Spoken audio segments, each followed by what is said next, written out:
Hi, I'm Misha Ketchell, editor of The Conversation. For democracy to work, people need to be well informed. That's why we work with academic experts to share their research and explain issues in the news. Everything we do is free to republish, but we need your support.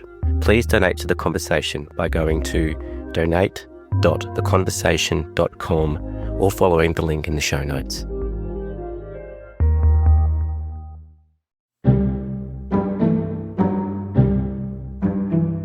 From The Conversation, this is Politics with Michelle Grattan. The war in Iran has once again been a stark reminder just how volatile the global economy is, with fuel prices jumping in the short term and inflation set to rise. Australians are feeling an even tighter cost of living squeeze than they already were.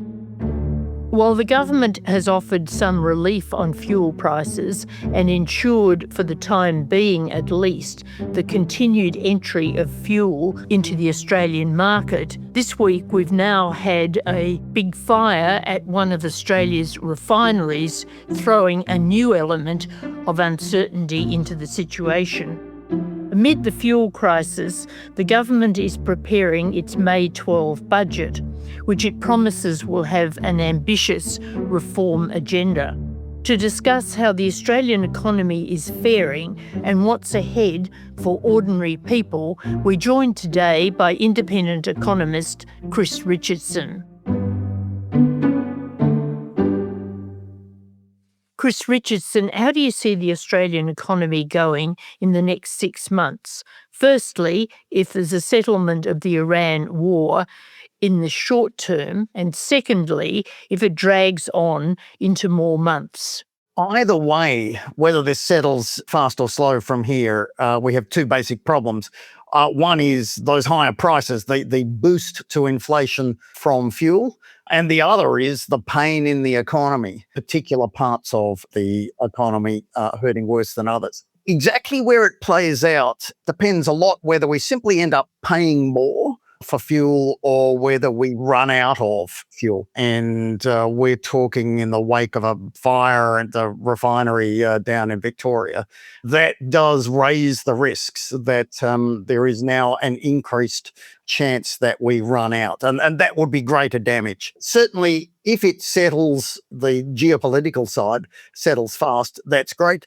But even then, it takes time to repair the energy infrastructure around the world that directly and indirectly has been hurt by this. So we are some months away at best from comfortably lower prices in fuel. And it may be a number of months, and those fuel prices may rise further yet if the political situation in the Middle East gets worse before it gets better. So we'll see inflation figures next week, I think, that should give some indication of what's happening initially. But from the consumer's point of view, people are going to be paying not just these higher fuel prices, but the situation's going to drive up the price of most things we buy on an everyday basis. Is that right? It is absolutely right, because although this might start at the petrol pump, it then travels through a whole bunch of other things. Transport costs are up, and most stuff moves before it reaches you, and so that's going to be more expensive. You'll see that in supermarkets. You'll see that in rideshare costs, all sorts of things. Also, a bunch of higher costs in food now. You get that up front because fertilizer is more expensive and diesel is more expensive. That will take some time, though, to show up as worse crops. So, the full impact on food prices may be slow rather than fast. And you'll see it in household power bills, directly for gas and indirectly through electricity. Again, that will take a bit of time to work its way through the system. But Australian families, their living standards have taken an upfront hit with fuel costs, and there'll be a slow worsening of that for a while as food and electricity and household gas costs increase as well. We're hearing a lot of negative stories from businesses, especially small businesses, What are the risks, do you think, that we're headed for recession? It is a much bigger risk than it's been for some time. And again, we hit recession off the back of two potential things. One is actually running out of fuel. And some industries are incredibly dependent on that. True of our farmers, they don't just feed us, they feed the world. True of our miners, they make a lot of the money that Australia as a nation earns. And obviously true of the broader transportation sector. So some direct pain there. The indirect pain is through fear, if you like, the key measures of consumer confidence, how families are feeling. They are at truly terrible levels. Families are really, really worried about this. And if they, take those worries and decide to cut back on their spending, you could see that show up as a notable slowdown in the Australian economy. Now, for what it's worth, most forecasters, including myself, only have a fairly modest slowdown in the world and Australian economies off the back of this so far. That we're simply not as dependent on fossil fuels as we used to be, but it could certainly get worse from here. So it's only a few years ago that we were talking a lot about supply chains, and that was in the context of COVID. And of course, the supplies that were being canvassed then were rather different from those we're talking about now. But in general, did we not learn a lesson from COVID about supply chains? We clearly should have learnt those lessons. And there are a variety of crises out there, but in terms of what Australia is vulnerable around, well, there are obvious things like medical supplies. There are obvious things like defence supplies, another hot topic in Canberra at the moment. But so too fuel. Australia sells more energy to the world than we buy. But what we sell to the world is gas and different types of coal. What we buy essentially is refined fuel, and that does make us vulnerable if something goes wrong at a choke point, either an actual physical choke point like the Straits of Hormuz or an economic choke point of some kind. So those vulnerabilities, yeah, we do need to do things about them. The problem is it costs money. What we're talking about here is buying insurance. Such and such could happen. And so we've got to spend a lot of money to make sure that if it does happen, we're better off than otherwise. And at any given moment, politicians, it doesn't matter who's in power, politicians have the choice between spending money on now, when most voters want to see it, or spending money on the future. And we all know that, and when a big insurance bill is coming due and you kind of think, well, do I really need this? Well, the consistent answer from politicians on all sides has been no. And that's now coming at a rising cost to Australia, and we do need to do more. The government's been talking a lot in reassuring terms. It's been pretty busy too. We've got the Prime Minister travelling around to Asian capitals to drum up fuel, to try and get assurances about supply. We've had the excise cut and other assistance. We've got an advertising campaign. Should the government be doing any more now? And where do you stand on that debate about the excise cut? And should the government avoid measures like this? It's even had a warning this week from the International Monetary Fund. So the major thing that the government can do for Australia right now is to get fuel to Australia in the first place. It is if you think back to COVID, it's the essential equivalent of getting us vaccinated. The more fuel we get into Australia, then the greater the chance that we get through this with pretty modest damage. But that was always complicated. It's complicated by the uncertainties of a global conflict, and now even more complicated off the back of that refinery fire. The other thing the government can do and may have to do is be a bit more active around rationing one way or another. And again, it's been very wary of that. The politics of that are tricky. Everybody wants everybody else to be the ones who give up fuel use. But that set of hard choices, I suspect, is increasingly upon us. But yeah, it's its main task, and it's doing it well. All right, going around the region, and helping align that up, and also, quietly pointing out that to some nations that we send you a whole lot of our gas or whatever else. So we really would appreciate it if you were able to do your best by us, and we will continue to do the best thing by you. And they're doing that, and that's great. Whether it's enough is now increasingly a challenge.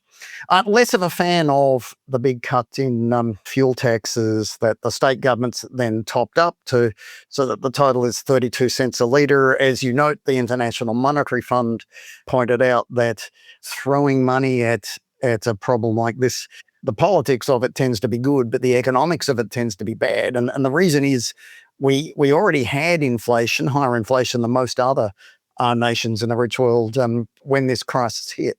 And if you throw money at a problem like this, there is a risk. Or, remember, inflation is essentially too much money chasing too little stuff. And so when governments give us extra money, and we think, well, let's help their pain, but it may actually keep the pain of inflation rumbling on just that little bit higher than otherwise. And there's a risk there that the more the government does giving us money, then the more the Reserve Bank does to then take that money away. Well, the bank meets in early May, its next meeting, before the budget. And of course, it will have inflation very much on its mind, but it will also have on its mind a slowing economy, prospective slowing economy. What do you think it should do on interest rates? What do you think it will do? And again, this refinery fire we've just had might actually be the thing that stops the Reserve Bank from raising rates. It is juggling two things. The real worry it's got is, the basic promise that the Reserve Bank makes to Australians is that it will try to keep inflation, over time close to 2.5%. But the bank hasn't gotten inflation there for more than 4 years.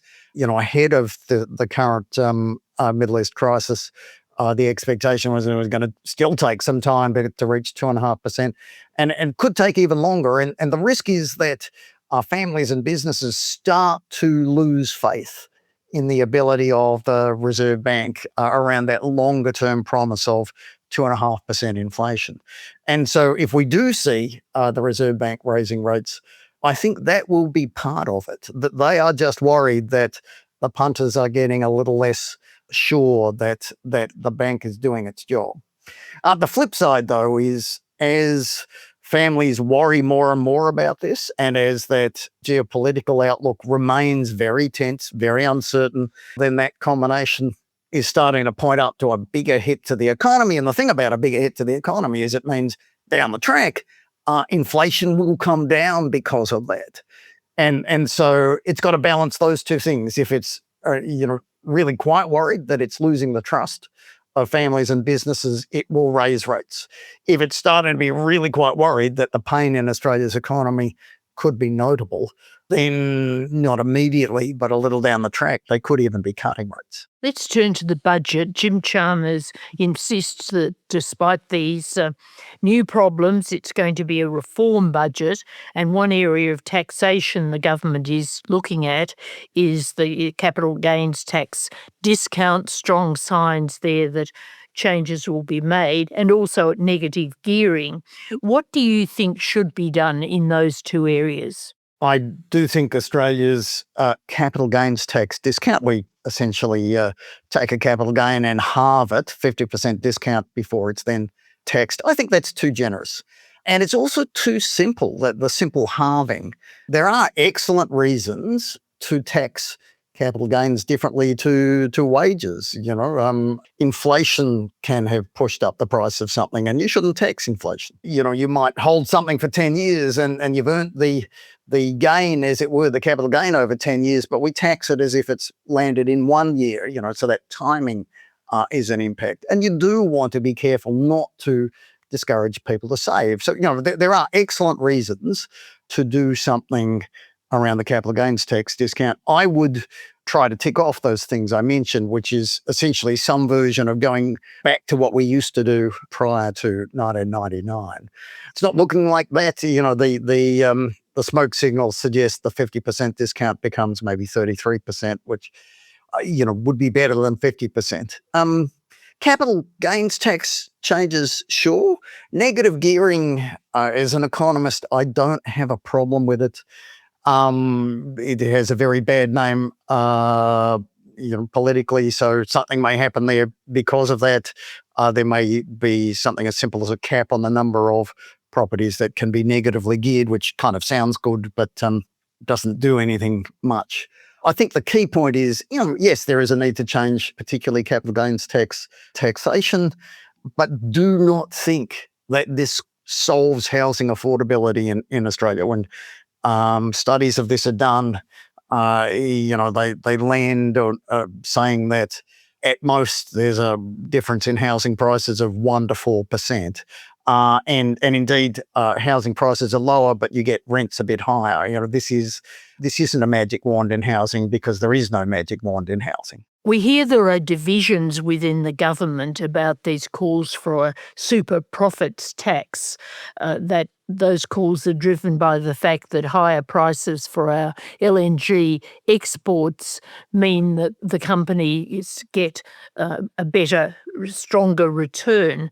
What are the advantages and the disadvantages of such a tax, and where would you land? And again, this is something we've needed to change for decades. Our tax on gas, it's called the PRRT. It's a Porsche, but it's powered by a peanut, and that combination is a problem. When the tax was first set up, the thought was, well, you've got to spend money today before you can earn money in the future. But when you finally do earn that money and we let you deduct that upfront saving, we've got to recognise that, well, that dollar was spent years ago, it's more valuable now.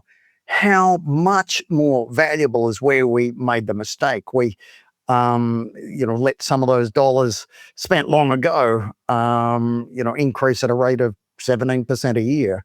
That was an out-and-out mistake.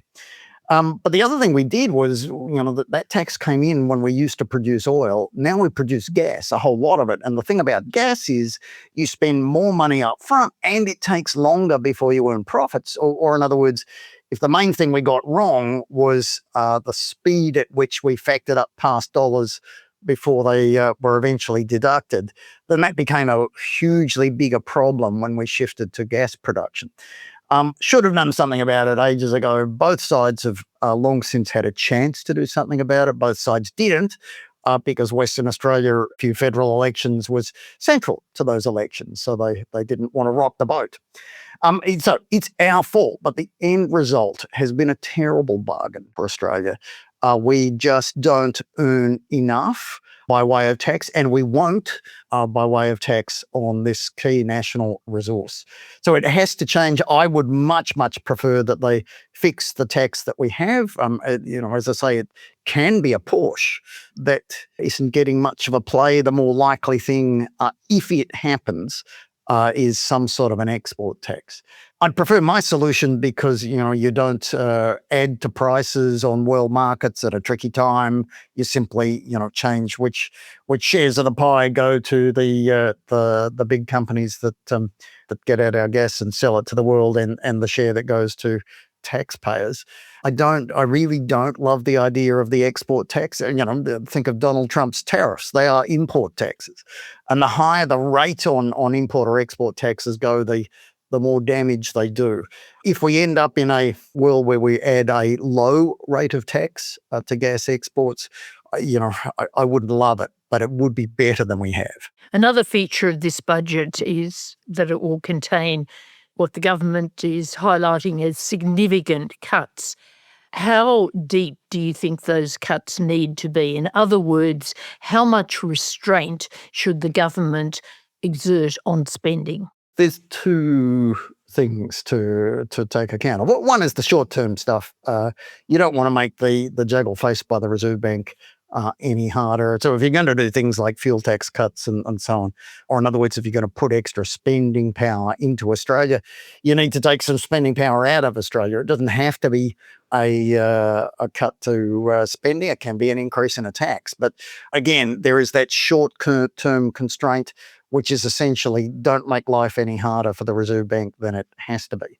The longer-term thing, though, is, as current events remind us, we have the budget wrong in a bunch of ways. Those ways have been building under both sides of politics for a couple of decades now. A bunch of what we do on the tax front is embarrassingly bad. Everything from the tax on gas we were just talking about to the tax on cigarettes that we no longer collect because not many people buy the legal stuff anymore. And spending, we could do way, way better than we are. Again, everything from that deal that gives Western Australia, in effect, extra money as the feds try to ensure fairness across the states, as it's called, the WA GST deal. NDIS, where, we used to, as a nation, fail our disabled, and now we fail our taxpayers. We don't have it right, and we do need to change. There's other things too, that and there should have been, and I get it. The government wanted to move away from consultants and do stuff in-house for the public service, and that is an entirely sensible thing to do. But on the available numbers so far, that's been very expensive. The cost of the public service has gone way up. The cost of consultants hasn't been cut that much. So you need to do those longer term repairs as well as the shorter term stuff that doesn't make the Reserve Bank's life any harder. You've got to make room for things like extra defence spending, even if most of the recent announcements are creative accounting more than anything else.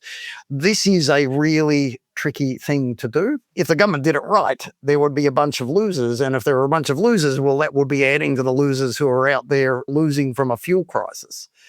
So the politics of it is quite tricky. Will the government do the things that we really should do in terms of better policy, or will it stick to just juggling the politics, doing the minimum?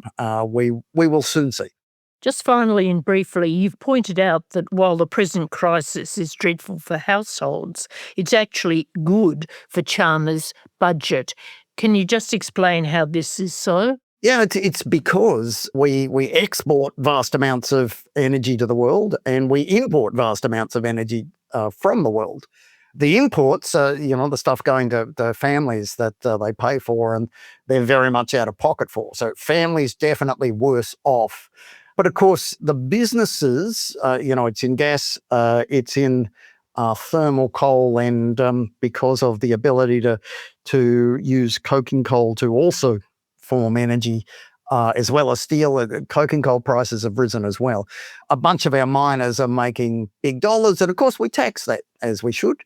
And that combination means families are worse off and the government is better off, the government's budget. And of course the politics of that are tricky. We saw that pretty recently. We saw it in 2022 and 2023 off the back of the war over in Ukraine.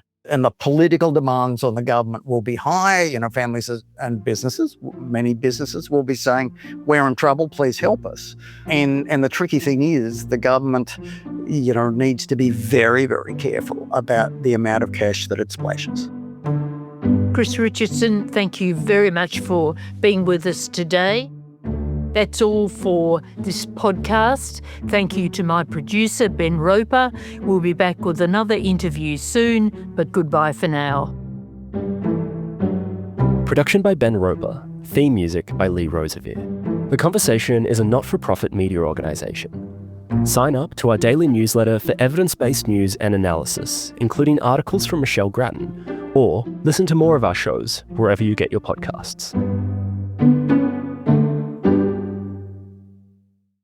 What are you going to have? Can I have 2 pieces of mullet? Please, Pauline. From a fish and chip shop in regional Queensland We are in danger of being swamped by Asians. to the heart of Australian politics, this is the unlikely story of the country's most controversial minor party. Are you xenophobic? Please explain. For 30 years, One Nation and Pauline Hanson have been ridiculed, dismissed and shut out. Now, no one's laughing. One Nation continuing to surge in the polls. Dramatic surge in support for One Nation. I'm back. This is The Making of One Nation from The Conversation, and you can search for it wherever you listen to podcasts.